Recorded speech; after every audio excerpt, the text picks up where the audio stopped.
Well, I don't know what to do with my life, so maybe I should just stay here and figure it out. It's like, no, if you stay there, then all you know is what you know while you're there. And you don't know enough because you can't make a plan. So make a bad plan. Even if it's actually a plan that works out so that it's opposite of what you want. If you move towards that plan, you're going to know more clearly that it's opposite of what you want. And as soon as you know that it's opposite, you know, I should be going in the other direction. So like that's not a retreat. That's an advance. And the thing is, we're active creatures and we're always navigating through territory, right? We can't be sitting in one place and waiting. Well, you can't because you get old. So even if you're sitting in one place, the place is changing on you. And that's just, well, you said that when you said, people make a detailed plan and then the environment will shift on them. And on future authoring, do you go back in and adjust your goals? Yeah. So it's something that you continually update? Yeah. And I would say don't update it too often, right? Because then you end up in the situation you were just describing. But the idea would it's something like, make your damn plan, implement it for 4 months or 6 months, and then go back and see what needs to be updated, and you'll find that you've done a lot of what you said you would. And so then it'll need to be reformulated. So, and that's also very self-affirming, I suppose is the right. It helps you understand that there's more to you than you think, which is actually the case. There is more to people than they think. That's one thing that's interesting about human beings. And so you can put yourself, you can stand up to things you're afraid of, in measured doses. And you find that you grow to be larger than the thing that you're afraid of. And that's like one of the basic rules of clinical therapy. Is like, if people are afraid of something, you break it down into pieces and you have them encounter the things they're afraid of, and they don't get less afraid. They get braver and more competent, which is way better because there's plenty of things to be afraid of. So once again, here's just a total alignment. I wrote this kid's book. It's called Way of the Warrior Kid. Yeah, I read it. Oh, okay. So I didn't know about this, but I knew what I did with my kids. And in the book, the kid's scared of water and he doesn't know how to swim. So he starts off wading in the water. And then he dunks his head in the water. And then eventually he covers up to his neck in the water. And then eventually he swims a little bit. And then he finally jumps off the bridge. Yeah. But that's when I heard you describing that process in some interview that you were on or one of your podcasts, I said, I put that in my book and I didn't even know it. Yeah, it's progressive exposure. And so what you want to do is you can do this for yourself. You think, okay, here's something I'm afraid of doing. Okay, and so I won't do it because I'm actually afraid of it. So, okay, fine, decompose it. Like, let's say you're afraid to go on a subway. You have agoraphobia. It's like, okay, go online and look at a bunch of pictures of a subway. Can you do that? Go to the subway station and look at the subway station and then go home. Or go into the subway station and open the doors and go in and then go home. But don't play tricks on yourself, right?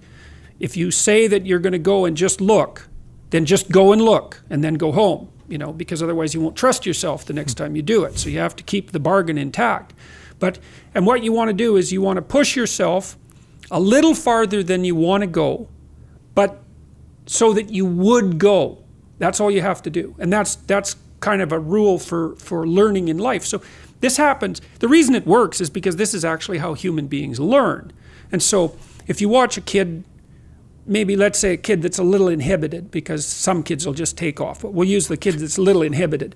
So they're around their mom and they're in the playground and there's strange kids there. Maybe they're like 4 years old, something like that. And so they're thinking about maybe that they'll go out and play. And so they hang around mom for a while and they check out the situation. And then they'll go out a little bit and check it out a bit more, and then they come back and maybe they need a little pat or something like that, because they're coming back to home territory. Then the next time they go out a little farther, then they'll come back. And the next time they go out a little farther, and then they'll come back. Because they want to know they can come back. And they're checking to see how far out they can go. And if you're patient and encouraging, even with kids that are quite nervous, you encourage them to keep going out and exploring, then they'll habituate. And, well, what they do is learn they're competent, and away they go. And so it's not surprising that graduated exposure works, because that is actually how human beings learn to confront the world. But it's a great technique. And the story in the book, it wasn't, my daughter had stage fright, but she wanted to be in the school musical.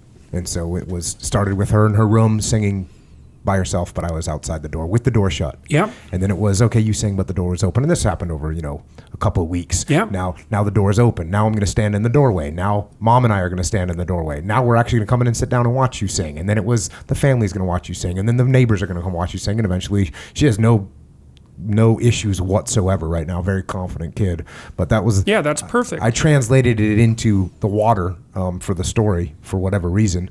But yeah. Yeah, well, that also means that, see, what I like about that story too is that you established an individual relationship with your daughter, because kids have different temperaments. So like some kids, if you take them to the playground, it's like they're like you put them down on the ground, they're like puppies over water. Their feet will be going before they hit the ground and they're just gone, right? They're out there playing with the kids. Those are extroverted kids who don't have very high levels of negative emotion. And your problem is going to be that they'll run off too far, So, but then other kids are they're more inhibited. And often they're a little more introverted, they're a little higher in negative emotion. So then what you want to do is calibrate, and you have to watch. It's like, okay, how much can this kid tolerate? It's like, we'll push it. And you can figure that out. It's like it has to, you have to push them enough so that if they accomplish it, they feel that that's an accomplishment. It can't be too easy, but it can't be too hard. You want to put them right on that edge. That's the edge between order and chaos, right? Fundamentally, you want to put them on that edge and let them experience what it's like to be there. And then they also learn that they can be there. Because, you taught her two things. You taught her that she could sing in front of a group, but you also taught her that she could learn to do something she was afraid of doing. And that's a way better lesson, right? That's a killer lesson. So that's good. That means, and you can do that with kids too, with graduated reward. Like, you can watch them, and if they do something, well, I'll tell you how I did this with my daughter. So my daughter had arthritis, and it was really bad, and she had to learn to give herself she had to take injections every day. And so, and then I think that started when she was like 7. And so we could give her the injections, but she was pretty skittish about that, and no wonder, because they hurt and everything. So I thought, all right, to hell with this. We'll get her to do her own injections. And so I sat her down and I said, she was pretty motivated by money. She's always been kind of a capitalist kid, eh? So we found her outside once when she was 4 selling all her child books on the street, which was quite funny. I think she was maybe 5, but whatever. I said, look, kiddo, I'm going to give you this needle. And if you can inject this yourself in 45 minutes, I'll give you $50. And so I let her sit, and she struggled with that. She struggled with that, eh?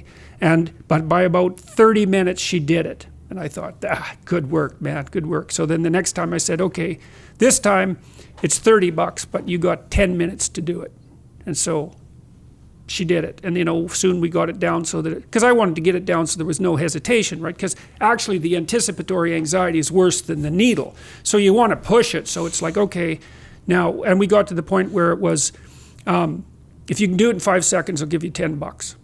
And so she got to the point, took about a week, where she could do it in 5 seconds. And I kept paying her because, well, for obvious reasons, it was kind of unfortunate. She was very sick and she had these needles, and we had to do some things that would sort of perk her up, to some degree. But that was a hard thing for a kid to learn, It's not an easy thing to give yourself a needle, but you can use that graduated exposure and careful reward. You can get kids to do very brave things, and then they also learn how tough they are. It's like, and she was proud of that, man, that she could go and do it by herself, because that was a big deal. It also gave her some control over her illness.